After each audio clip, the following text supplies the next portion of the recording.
Hey there, today we're meeting this amazing cube ice maker. Let's take a look at what's inside. First, check the outer packaging for any damage. Open the box, take out the ice maker, and give it a good look.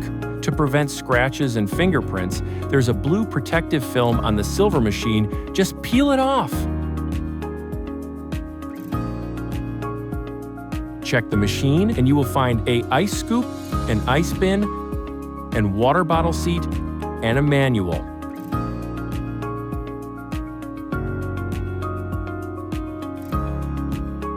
For those who have purchased a water bottle, the water bottle needs to be placed on the bottle support stand.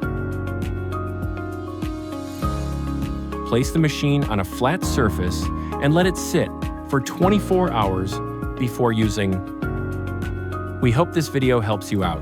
If you have any questions or need any help, visit euhomy.com to reach out